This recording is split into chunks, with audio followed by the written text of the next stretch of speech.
है और दिन है बुध का। इस वक्त हम मौजूद है इस्लामाबाद हाई कोर्ट के अंदर। इस्लामाबाद हाई कोर्ट के अंदर सूरत हाल बड़ी तेजी से तब्दील हो रही है। सुबह 8:30-9 बजे से लेके इस वक्त 12:21 हुए। अब तक की जो डेवलपमेंट्स हैं वो तमाम डेवलपमेंट्स मैं आपके सामने रखता हूं और इसके बाद भी कुछ बड़ी खबरें आज इस्लामाबाद हाई कोर्ट से आएंगी। जरा ये बता रहे हैं कि आजाद जजेस की भी मुलाकात जो है वो इस वक्त जारी है, उनकी मीटिंग जारी है और उनके चैम्बर से भी बड़ी खबर जो है वो आ सकती है। लेकिन आज हुआ यह कि एक तो आज सुबह जो है वो तहरीरी ऑर्डर आज जारी हुआ है। आज सुबह वो पहले वो भी प्रॉपर जिस तरह से होता है कि आप वेबसाइट पे अपलोड करते हैं, इस तरह से नहीं हुआ, बल्कि वो किसी को भेजा गया और वहां से फिर सबके पास वो ऑर्डर आया जो कल तारिक महमूद जहांगीरी साहब को काम से रोकने वाला जो ऑर्डर है। और उस ऑर्डर के तहरीरी ऑर्डर के जारी होने से पहले तारिक जहांगीरी साहब के पास ऑर्डर जाने से पहले ही उनको काम से रोकते हुए उनका जो रोस्टर में से उनका नाम जो है वो निकाल दिया गया था। अब आज ये हुआ जो तहरीरी ऑर्डर आया है उसमें चार पांच चीजें बहुत अहम है। एक चीज आप देखें कि इस ऑर्डर में जो बैरिस्टर जफरुल्लाह है नून लीग के, उनको अदालती मुआविन मुकर्रर किया गया है। लेकिन हैरान कुन तौर पर कल बैरिस्टर जफरुल्लाह पहले ही कमरा अदालत में मौजूद थे। अब सवाल यह पैदा होता है कि बैरिस्टर जफरुल्लाह क्यों कल अदालत के अंदर मौजूद थे। इसका मतलब यह है कि भेजने वालों ने बैरिस्टर जफरुल्लाह को पहले ही कोर्ट रूम में भेजा था। क्यों? क्योंकि कल नून लीग की जानिब से ना ही कोई कॉल दी गई थी कि नून लीग के वकला रहनुमा जो है वो इस केस में आए, बल्कि कल 99% जो वकला आए वो थे जो जस्टिस तारिक महमूद जहांगीरी साहब के हामी थे, जो उनके हक में आए थे। 2-3 टाउट्स भी फिर रहे थे, जो वकीलों में टाउट्स है वो टाउट जो है उनको कोई भी जाकर इज्जत से नहीं मिल रहा था। वो टाउट खुद मुख्तलिफ वकला के पास जाके और हाथ मिलाते फिर रहे थे। और बाकी जो है वो मैंने आपको अर्ज किया कि 99% जो है वकला वो थे जो जस्टिस तारिक महमूद जहांगीरी साहब के साथ इज़हार यकजहती के लिए आए थे।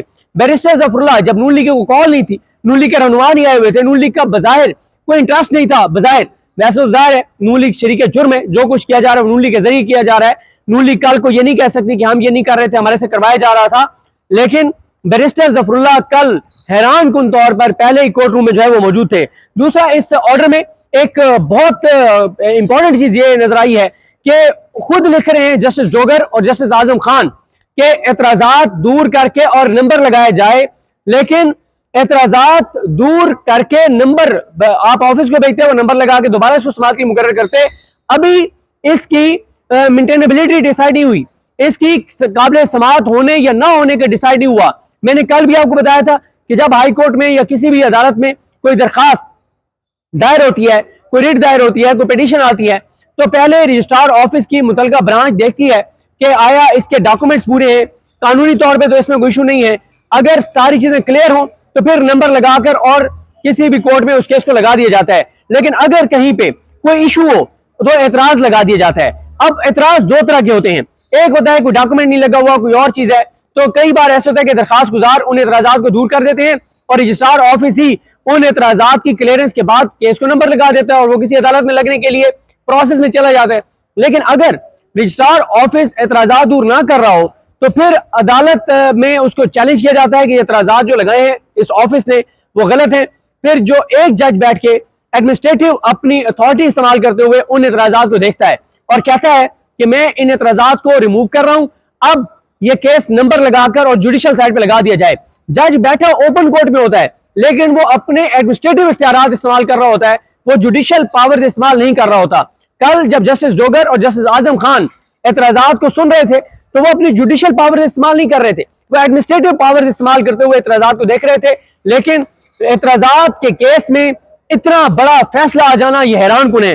दूसरा, मैंने आपको बता दिया कि बैरिस्टर जफरुल्लाह जो नून लीग हैं और अशतर औसाफ, इन दोनों को अदालती मुआविन बनाया गया है और 21 अक्टूबर तक समाअत मुलतवी की गई है। और हैरान कुन बात यह भी है कि इस फैसले में नहीं बताया गया कि किस कानून के तहत जस्टिस तारिक महमूद जहांगीरी को काम से रोका जा रहा है और किस अदालती फैसले की बुनियाद पर, सुप्रीम कोर्ट के किन अदालती फैसलों की बुनियाद पर उनको काम से रोका जा रहा है। हाई कोर्ट के आप फैसले देखते होंगे, जब भी कोई फैसला आता है उसमें लिखा जाता है कि सुप्रीम कोर्ट के फलां फलां इससे पहले केसेस हैं, फैसले हैं, हाई कोर्ट के फलां फैसले हैं। लेकिन कोई किसी केस का, किसी फैसले का, किसी कानून का, आइन के किसी आर्टिकल का कोई हवाला नहीं दिया गया। जाहिर है ये फैसला गैर आईनी है, गैर कानूनी है, क्या उन्होंने आइन का हवाला देना था। उसके बाद दरखास्त गुजार कल आया ही नहीं, पिटिशनर कल आया ही नहीं। उस पिटिशनर के हवाले से मैंने कल जो 3 का प्लेटफॉर्म है उसमें असद चौधरी साहब के साथ और फहीम अख्तर मलिक साहब के साथ ये खबर दी थी, खबर तो नहीं थी वैसे इंफॉर्मेशन एक दी थी कि ये जो दरखास्त गुजार है ये वही दरखास्त गुजार है जो इससे पहले जस्टिस मज़ाहिर अली अकबर नकवी के खिलाफ प्रॉक्सी के तौर पर इस्तेमाल हुआ, इसको मैदान में उतारा गया और जस्टिस मज़ाहिर अली अकबर नकवी को ओहदे से जो है वो हटाया गया। और मज़ाहिर अली अकबर नकवी साहब का जो सबसे बड़ा जुर्म था वो था मिलिट्री कोर्ट्स केस में जो उनका फैसला था, जिसमें इजाजुल हसन साहब भी थे, मुनीब अख्तर साहब थे, आयशा मलिक साहबा थी और मज़ाहिर अली अकबर नकवी साहब थे। उन 4 में से 2 जजेस को इस्तीफे देने पड़े, एक मज़ाहिर अली अकबर नकवी साहब और एक इजाजुल हसन साहब, क्योंकि वो इतना तारीखी फैसला था। आज भी आप देख लें कि उनकी क्या इज्जत है जिन्होंने वो फैसला दिया था और जिन 5 जजेस ने उस फैसले को कलअदम किया, आज उनके बारे में लोगों के क्या सेंटिमेंट्स हैं। जस्टिस अमीनुद्दीन खान, जस्टिस मोहम्मद अली मजहर, जस्टिस हसन रज़ा रिजवी, जस्टिस मुसर्रत हिलाली, जस्टिस शाहिद बिलाल हसन, वो सब आपके सामने हैं। फिर पहला ये मज़ाहिर अली अकबर नकवी के खिलाफ यही दरखास्त गुजार था, जहांगीरी साहब के खिलाफ यही दरखास्त गुजार, 6 जजेस के खिलाफ यही दरखास्त गुजार और इमरान खान पर कातलाना हमला करने वाले के यही वकील। तो ये आप देख लेना, ये चारों चीजों का खुरा कहां पे जाता है। इमरान खान पे कातलाना हमले का मामला हो, मज़ाहिर अकबर नकवी साहब को निकलवाने का मामला हो, 6 जजेस के खिलाफ हो मामला या जहांगीरी साहब के खिलाफ मामला हो, खुरा एक ही जगह जाता है और एक ही जगह से एक ही बंदा जो है वो सामने आ रहा है। अच्छा, उसके बाद जी इसमें जो वकला तंजीमों के रहनुमा कल पेश हुए उनका कोई जिक्र नहीं है कि उन्होंने पेश होकर ये बात की है और जिनका इसमें जिक्र किया गया है कि कौन कौन जो है वो अदालत के सामने जो है वो पेश हुआ, उनका मैं आपको अर्ज कर देता हूं जिनके नाम लिखे गए। अख्तर अली चिश्ती एडवोकेट, ये पिटिशनर की तरफ से, इसके अलावा Sarfaraz Rauf assistant attorney general और Malik Abdul Rahman state counsel, Siraj Ahmed Lodha advocate, ये एक दरखास्त दायर हुई है उसमें जो है ये वकील थे। अच्छा, अब आगे चलते हैं। एक तो आज आपको मैं अर्ज करूं कि आज जस्टिस डोगर जो है सरफराज डोगर, उसकी कॉज लिस्ट मंसूख कर दी गई और वो आज अदालत में नहीं बैठे।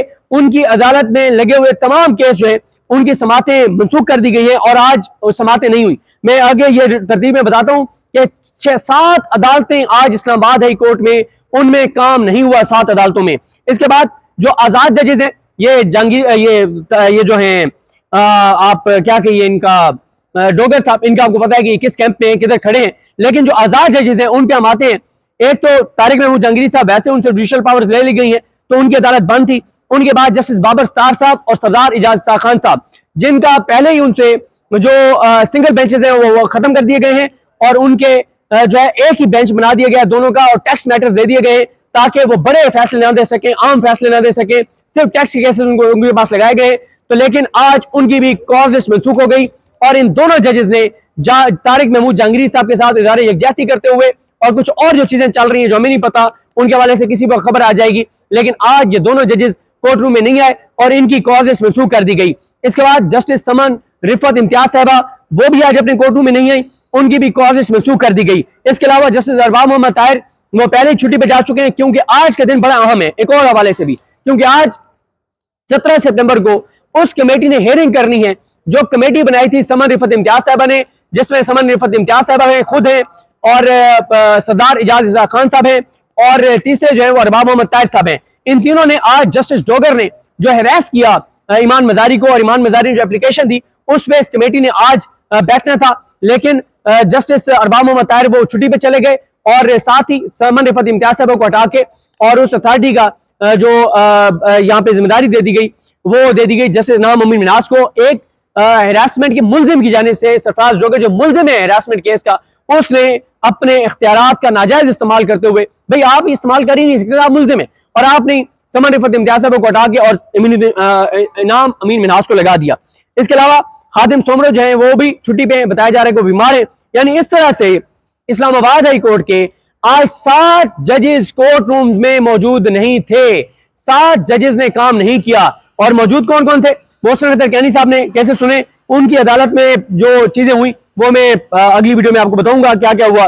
जस्टिस आसिफ जो ट्रांसफर हो गया बलूचिस्तान से, जिनको जस्टिस याहिया खान लाए, और जस्टिस आजम जो कल फैसला देने वाले थे ये, और इनाम अमीन मिन्हास, ये 4 जजेस थे जो आज ओपन कोर्ट्स में बैठे।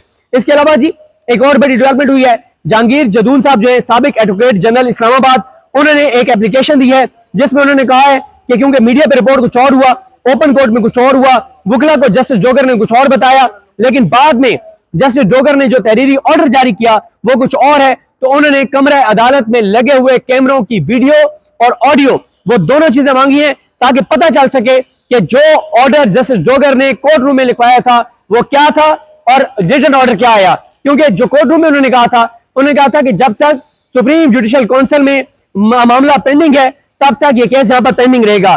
तो इस तरह से जहांगीर जदून साहब ने यूएसबी भी साथ जमा कराई है कि उनको यूएसबी में वीडियो और ऑडियो जो है वो दी जाए। साथ ही जहांगीर जदून साहब ने यह भी कहा है कि वो जस्टिस सरफराज जोगर के खिलाफ जो है वो सुप्रीम जुडिशियल काउंसिल में रेफरेंस दायर करेंगे। ये अब तक की डेवलपमेंट्स हैं और जिस तरह से मैंने आपको अर्ज किया कि आजाद जजेस के हवाले से बताया जा रहा है कि जस्टिस बाबर स्टार साहब, जस्टिस सरदार इजाज इसा खान साहब, समन रिफत इम्तियाज साहबा और क्योंकि मोहसिन अख्तर साहब अब अपनी उन्होंने डीबी कर ली है, सॉरी डीबी तो नहीं, सिंगल बेंच, क्योंकि डीबी उनकी तो डीबी कैंसिल ही कर दी गई है ना, उनको तो डीबी दी नहीं गई। दो जजेस जो बैठ के केसेस सुनते हैं वो सुन ही नहीं सकते क्योंकि उनको कोई बेंच दिया ही नहीं गया मोहसिन अख्तर साहब को। तो आप इत्तलात हैं कि आजाद जजेस की इस वक्त एक मीटिंग चल रही है, अब क्या वहां से कोई लेटर आता है या कोई और बड़ी इकदाम होता है, क्या होता है ये अब पता चलेगा। कोई किसी भी वक्त बड़ी खबर आ जाएगी और कुछ ही देर बाद शायद चेयरमैन पीटीए की जो इंटर कोर्ट अपील है वो भी समाअत के लिए मुकर्रर हो जाए और आज उनका फैसला भी जो बाबर स्टार साहब का कल का तारीखी फैसला है वो शायद मुअत्तल हो जाए। तो ये अब तक की डेवलपमेंट्स हैं, जो नई डेवलपमेंट्स होंगी इसके बाद उससे आपको आगाह करेंगे। मुझे अपनी दुआ में याद रखें। अल्लाह करीम हम सब का हामी नासरो। अल्लाह हाफिज।